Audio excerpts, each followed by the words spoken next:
Okay guys, we're here with another product review. Today we'll be reviewing these wireless trailer lights. We're going to remove them from this case and all the contents and see what's inside.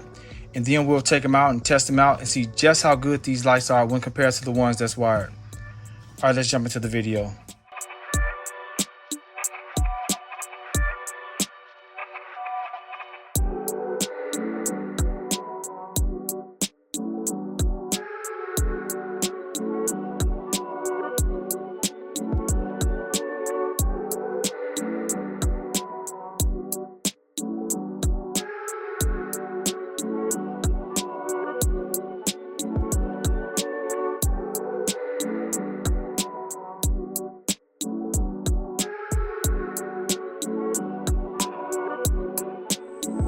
Okay, here's all the contents. We have both lights. They're really nice made. They have neodymium magnets underneath them.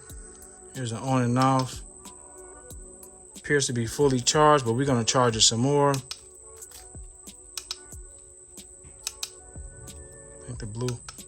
We'll get into all this when we make sure they're fully charged before we use them. We have the charging cable. I like this cable. It has two USB-C ports on it and one USB-C for charging. So you can charge both lights at the same time or simultaneously. We have the hitch plug or the transmitter.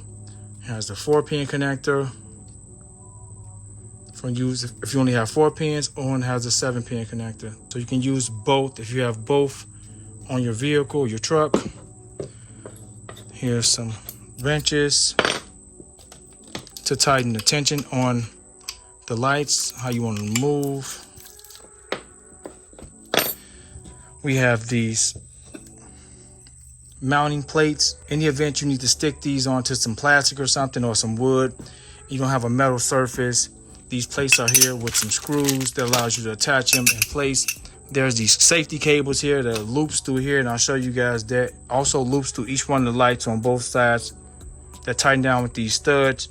That prevents the loss of these lights in the event they do slip off these plates. And even if you stick them onto your metal trailer and something happens where there's an object from off the road, flying off the road, hits one of the lights and knock them off, these safety cables allow you to prevent that. And I'll show you guys how to attach these as well. So let's make sure they're fully charged. Let me get in the house and charge these things up, and we'll be back, take them out and test them out.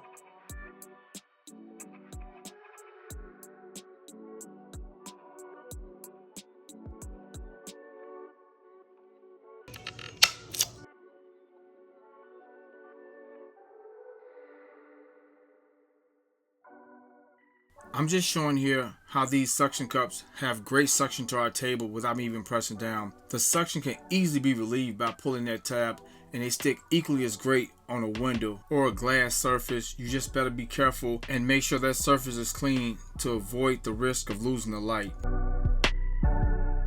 Not only does these lights have a great grip on this surface, you can rotate and angle them in any direction you need, which is pretty neat. Very impressed with these lights.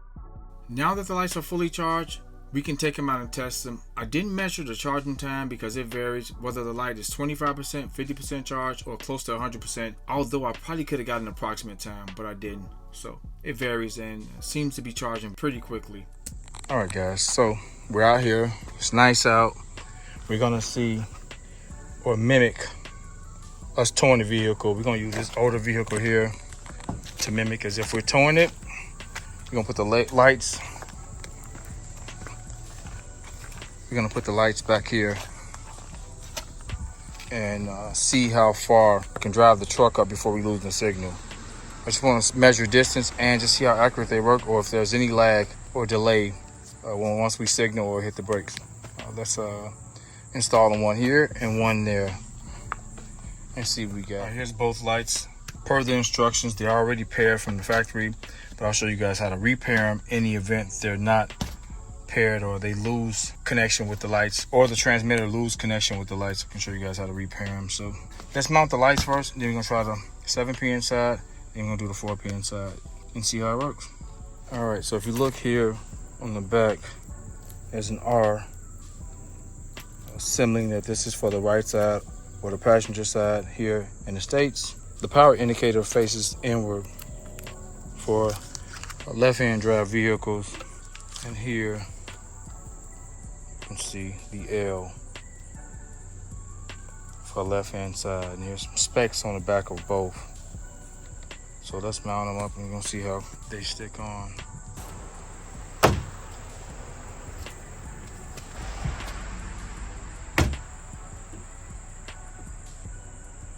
Okay, both on. These magnets are very powerful. Got some good tension on the lights. We gotta worry about them flapping down. All right, before we power on, let's plug the transmitter up and then we'll power them on. All right, so we're gonna plug it here first.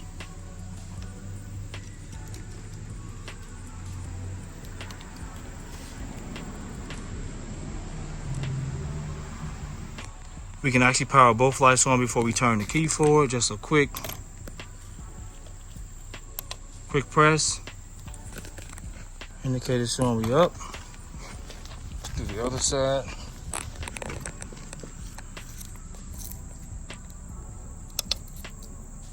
A quick press.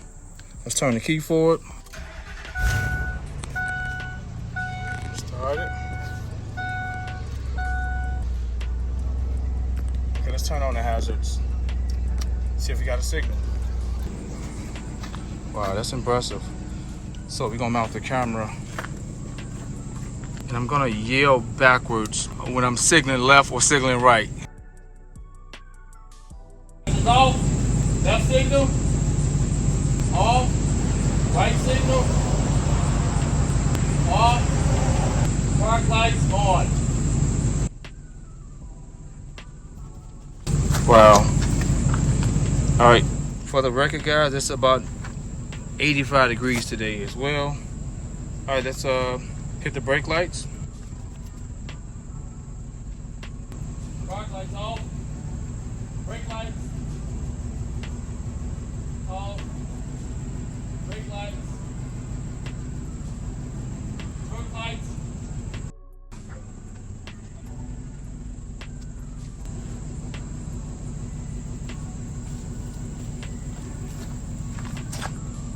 So I don't got no reverse lights here, but they're on the truck. Let me see something else. No reverse lights.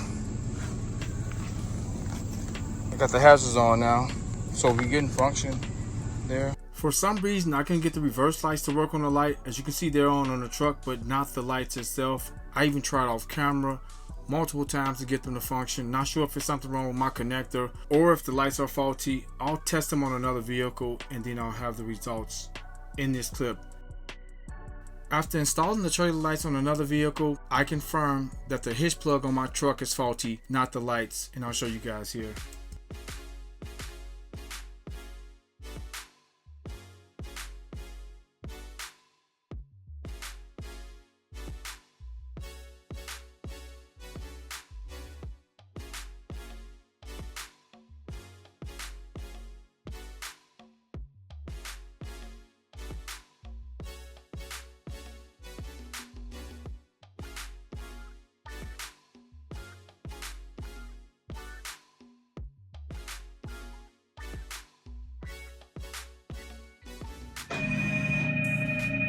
As you all can see, the reverse lights are working perfectly here and in sync. I guess now we can finish our testing up.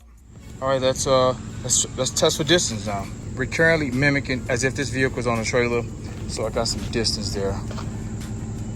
I'll mount the camera here so you guys can know when I lose signal.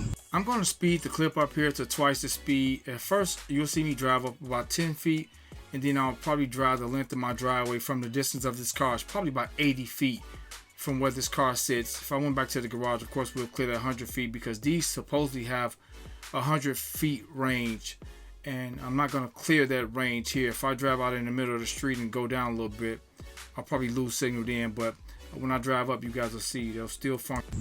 I'm going to turn the hazards on.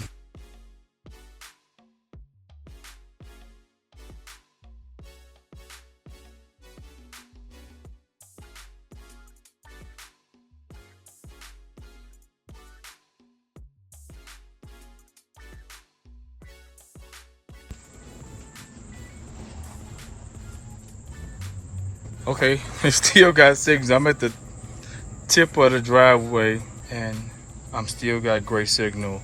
I'm gonna turn the hazards off and I'm gonna see if there's a lag or delay and the signal. So I'll be able to check it out once I look at the video. You guys will see it in real time.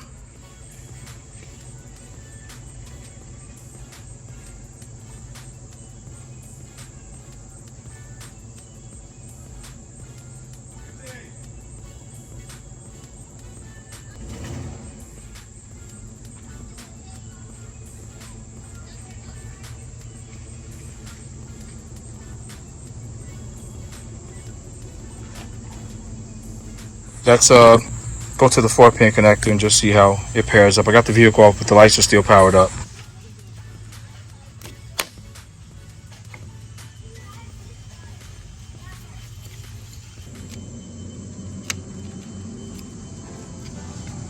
All right, we're connected. Let's see what we got. Power on. Let's turn the hazards on. Just go check the lights. All right. Well, let's do a couple signals and some brakes with the 4-pin connector, and we'll close out this video. Impressive.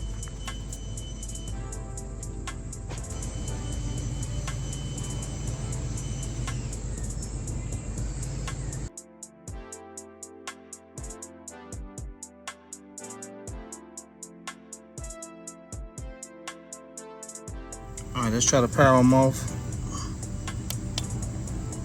All right, powered off.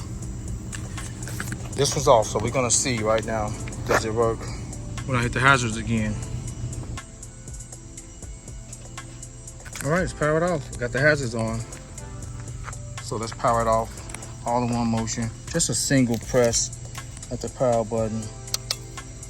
That's it. You see the blue light going off. You see we still got battery life, 100%. Nothing. Got the hazards on the truck still. All right. I guess to remove them, we can just lift up on this, angle them off.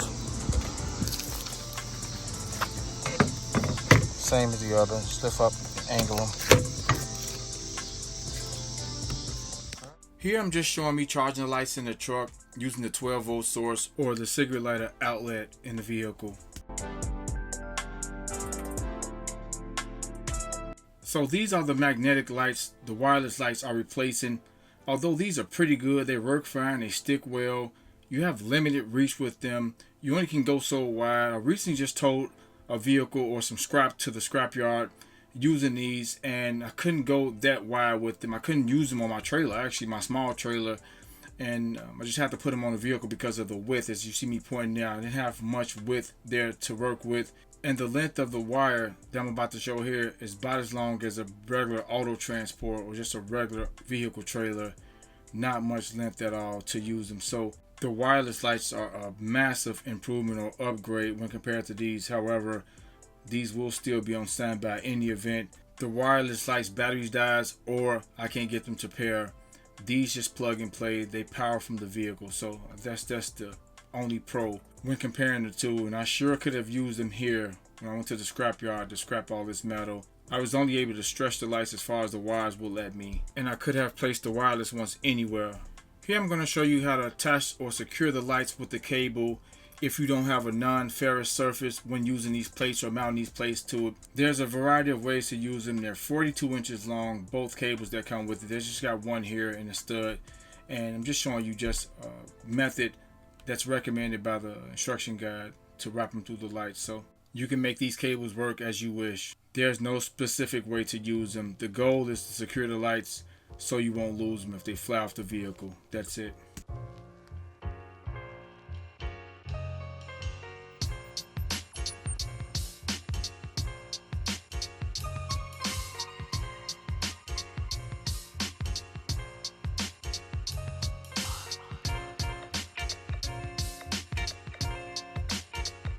Remember, those two holes on that plate are also used to mount the plate to a wood or plastic surface or non-ferrous surface, which allows you to attach the lights magnetically to that plate.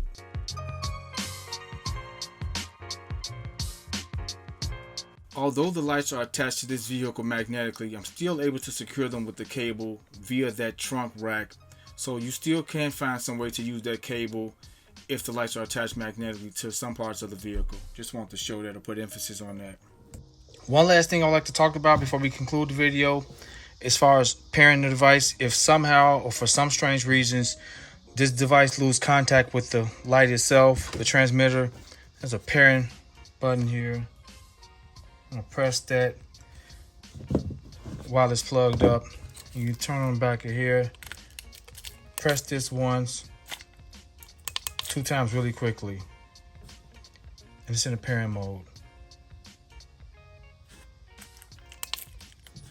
Now it's back off. As far as the battery indicator, 100%. The yellow and red, 50%. The red by itself, 25% battery life. I also want to show you guys how well these work at night. These lights are extremely bright at night, and they're waterproof, so you don't have to worry about a bad storm coming or throwing them out. As long as you have that boot secured to the USB-C port, you'll be fine. But just overall impressed with these lights. They're inexpensive. I wasn't expecting what I received. I was expecting something, to be honest, on the cheaply made side, but these exceeded my expectations. In concluding, guys, not only am I impressed with the functionality of these lights, the quality of these lights are acceptable. Very well made lights. I'm impressed at the quality, and sometimes you'll find these hinges all loose. These have tension on them, and just a very well made light, especially for the price. If you have a trailer where you're doing any towing at, a utility trailer, a car hauler, RV, these are a must-have, just to have for backup. Any event your lights don't work, they're pretty much plug and play. They work very fast and efficient, and that's all you can ask for. Okay, guys, hope you guys found this video helpful. Got more product reviews coming. Thank you so much for watching this video. Hit that like button for me. It helps my channel out a whole lot, and I really appreciate it. Once again, thank you so much for watching. Terrence, and I'm out.